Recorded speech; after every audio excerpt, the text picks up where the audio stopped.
Thank you for staying with us. If you're just joining us, this is Signature Morning on Signature TV. And now we're going to be looking at the Southeast Development Commission, the promises and expectation of the people. Now, we know that the Southeast Development Commission is a body, tasked with spearheading economic and infrastructural revival in the Southeast. And so with promises of, increased regional economy and game-changing projects, of course, the expectations are quite high. Now, joining us this morning in the studio to discuss on this is Dr. Ifedi Okwenna.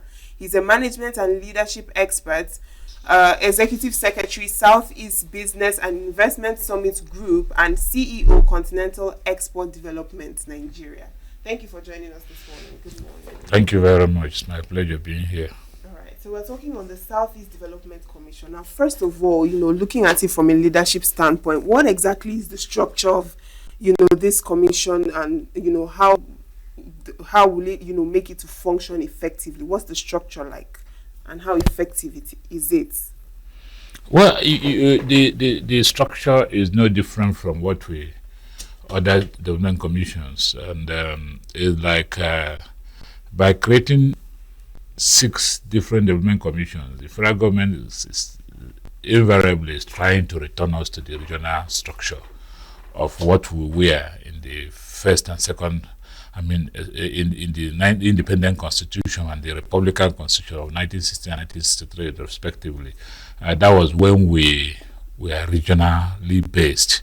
And if you look at that period, it was a period of greatest development in the history of Nigeria, because then 3 regions and later Midwest was competing among themselves. And then this one will build a television house, this one will build university, and they were competing.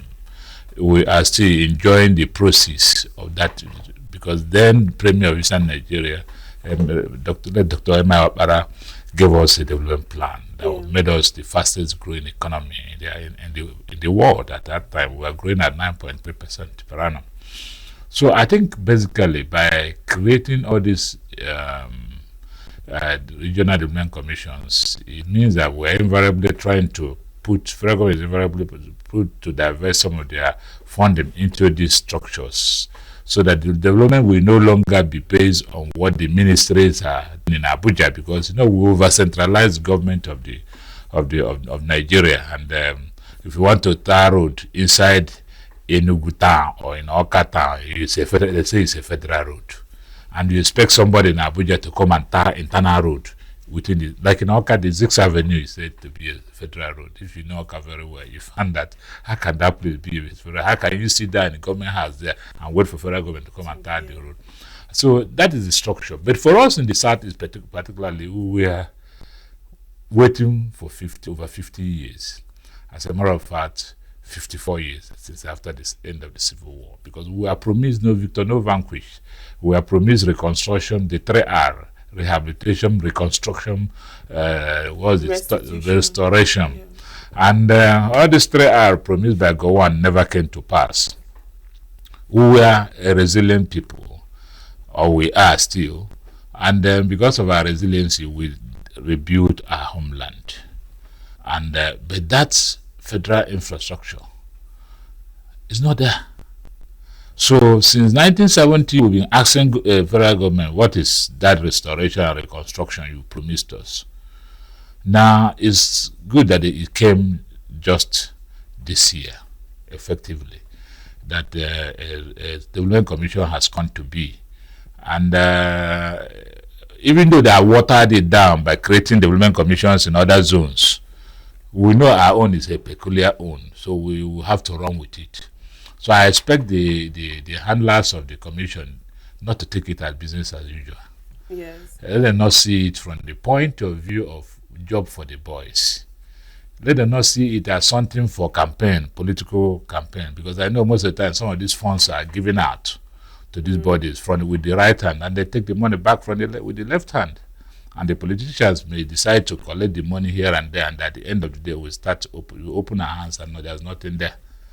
I trust the group that are there today, and we expect that they're going to give us a working structure. I am equally happy that they have thought about the investment commission, Ato as a investment limited as an offshoot of the commission, because anything you do and you don't talk about structuring it to to drive investment. We're peculiar people. All we need is that we need to be mobilized, because we must think private sector driven economy.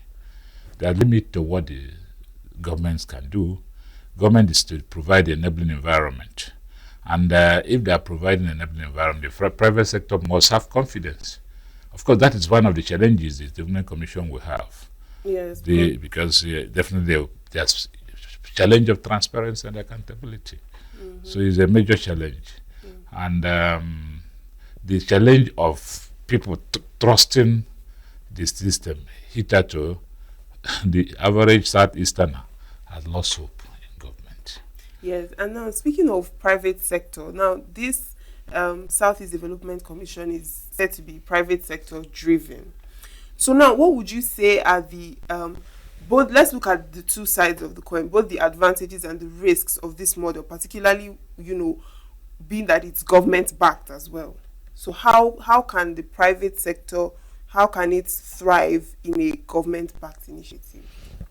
Well, first and foremost, they must prove us right by saying that they're a little bit detached, even though they are government, because in actual sense, both the private sector and the government sector must work together to achieve industrial and infrastructural development. Today, it was hitherto in the past that we think of government as the only group or agency that can provide infrastructure. Today, the private sector has dig deep into infrastructure development and then industrial development, as the case may be. So I believe that people are still watching them, the SEDC, to know how they can put their footsteps right. And an Igbo man is such a person that you need to convince him. It's hard to convince before he parts with his money. But when he parts with his money, it's all the way. Any day we get structured into collaborating with government or development agencies, we run very, very fast, and we'll catch up and even go ahead. The same way we did in the 30s, 40s, and 50s. We are lagging far behind until we were able to. That Eastern Nigeria Development Corporation was developed, which is similar to what is SEDC today. And then they came out with bankable projects, with comprehensive plan. After the little was brought in to plan the entire Southeast. And the Eastern Nigeria Development Corporation was there to back, and people were able to support the development of Southeast. We are still seeing the footprint of that urban administration today. So we are watching SEDC. One, we want to see the projects that are going into. Is it business as usual? Of course, the concept is to develop the economy of Southeast, the infrastructural development, the youth empowerment, ecological control, as the case may be. And in all this area, industrial development, we are ready and willing to run. But the challenge of funding is still there. Yes. Is the SCDC funded enough, or are they going to be funded enough? And that's why they must think of a way to raise the resources, because if they want to run independent of the government, there has to be money. There must be money. And for them to get money, they must be able to position themselves as an agency, a commission of trust, so that people can now put their money.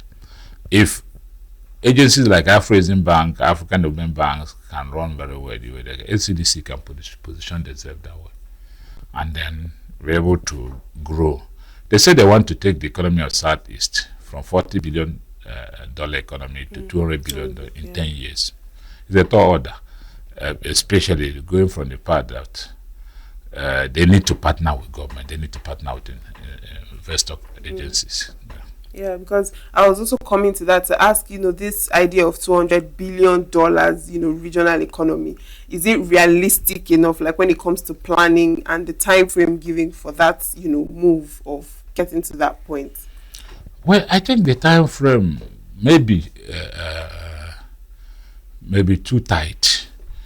But again, if you put things right, it's just like what we are doing in SEBIS, the Southeast Business and Investment Summit Group. We are working on projects that can drive the economy of the Southeast. I believe SLTV will do similar thing. And when you identify this project, don't just identify based on sentiment, but the ones that are low hanging. Something like, because 10 years is just around the corner. Yes. So I look for those that are low hanging. That's similar thing we're doing. And when you look at for those that are low hanging, then you work and develop bankable business plans on those projects. And then you go for marketing. You have to market Southeast. We at SEBIS, that's what we are trying to do.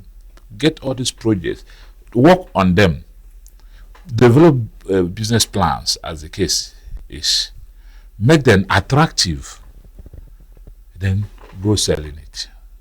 A roadshow. Our people have the resources. If they do it this way, working with us too, you see that we can 10 years is too small. They will surpass it. Because there are a lot of money in the hands of Southeasterners. I always tell them that any day the Southeasterner decide to develop his homeland in all objectivity, forget the sentiment. When we meet with Hanese we propose that we're going to do this. Immediately they return back to their bases in Lagos and Abuja. They are not here. So because they forget about what they have decided, and until next time a new meeting is called, they come back and say, we'll come and do this, we'll come and do that, and that is our greatest challenge. If we are living here, it's just as each time we talk in a group, people say insecurity. I say, insecurity inside you are investing in Borno State. A lot of Southeasterners are investing in Borno State. Some are investing in Benue, in Plateau. And then when you ask them to invest in the Southeast, insecurity. I asked them one day in one of the sections, I said, if all of us are living in the Southeast and the challenge is as it is today, we will run away. We will have defeated them long ago. But now look at it, we all run away from our homelands. Maybe in your community, you are about a community of 150,000 people. Go there, you find that you don't have up to 2,000 people living in that place. What's the implication? The implication is that until you come home, you will not know the situation, the challenges of that area. But if the whole 150,000 or at least 100,000 is living in that community, there's nothing. Southeast is a relatively safe place. Look at the statistics. It's the third most secured place in Nigeria. Third out of 6. Like I see the advert of NOA, National Orientation Agency, say the cup is half full, not half empty. So for us to do the SEDC will make us to know that the cup is half full. But if they tell us that the cup is half empty, we'll run away. And that is the current situation we find ourselves. To us, we don't want to go, they will kill us. And we are, because positive news don't come from Southeast very often. That's why I commend you people who are here. People hear only negative news. Our brothers in the diaspora who ought to bring home the fund. I talked about diaspora remittances, where our brothers have over 70%, but you don't see it in Enugu or Owerri or Naba. Those people hear the news of what happened in the rural areas than we living in Nigeria.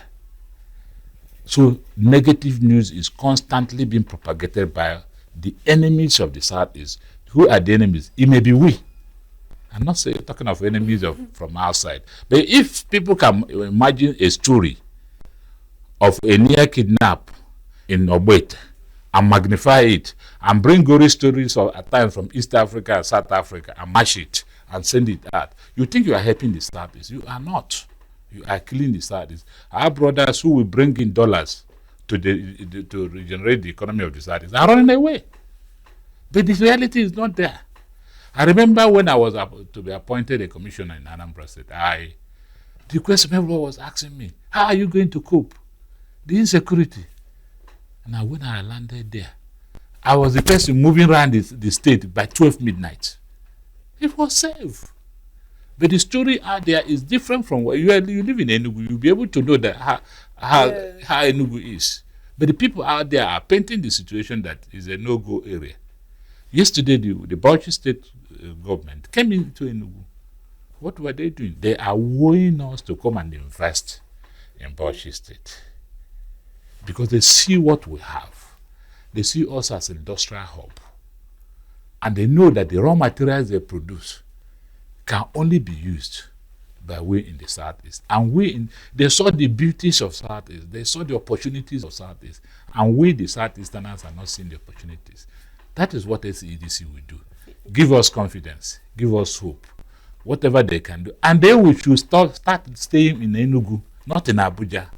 Yeah, because that is unfortunate. Yeah, most you mentioned that most Southeasterners go outside of Southeast to make investments.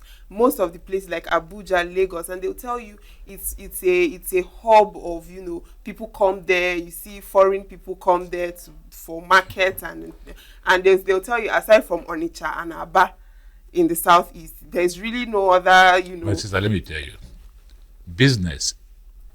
Goods, the owner of goods determines where he says is good. Not even the buyer. The buyer looks for you. Make yourself a hub. And I was discussing with the investors when I was talking yesterday in the program with the Bauchi government on how we can reopen the Eastern Economic Corridor. Do you know the Eastern Economic Corridor is closed? In the 60s, 50s, early 70s, both Eastern and Western corridors were competing. Today, no competition. From Port Harcourt to Maiduguri. Look at it. It's a closed axis of Nigeria. We used to import and export through Cameroon border. Today, I took a trip to that Inform area, which is the boundary time between Nigeria and Cameroon. It's a dead area. And yet, federal government, there's a wonderful road from Enugu to that point. As a matter of fact, from Enugu to the Cameroon border, is 272 kilometers, 2 hours plus. You are there. What are we doing as Southeasterners? Is it not our own axis? Is it not for us to develop? Now, look at 9th Mile. 9th Mile should be a hub for industrial agro-processing area because it's a bridge between the north and the south. Why do I say so? People still go to export or do anything through the Lagos port. You can imagine the distance. If you take a trailer from Taraba or Benue or even here to Lagos to go to Lagos port, you pay over 3 million naira on haulage alone. What is inside that trailer that you're going to pay the transporter 3 million to carry it to you? And here we have a port in Port Harcourt. We can equally have dry port in Enugu here or in 9 Mile here. Now, what stops we in the Southeast to say, okay, take Nsukka, okay, 9 Mile because of the interconnectivity of the roads. I say, okay, let's build an agro-processing area or industrial processing area. And let's aggregate from the north, from the east, from the south, even from south, because Cross River, the Northern Cross River, it's close to us, 2 hours drive to that point. But they are about 4 hours to south to their capital in Calabar. Yes. The Ikom, Ogoji area. They are here. They can utilize that place. Now, from there, you request for an a dry port. And you can now reduce cost of doing business. So are you saying that we are our problem? We are the reason why we don't believe in ourselves. That was why we formed SEBI, Southeast Business and Investment Summit Group. These are private people who are patriotic and passionate about Southeast and who want to put their money in Southeast development. For profit, mark that area, because we failed so many times when we were thinking of passion. Passion don't drive a businessman.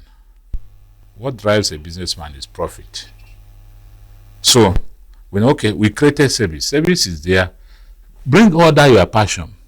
Bring your money. Invest it here. make your profit. Compare it what you make in West, in the Southwest. You are making more money here. But currently, it's still difficult because of logistic challenges. It's only the brave ones that can brace it. I know Signature TV is one of them, who can, under a very strenuous condition, are investing in Southeast.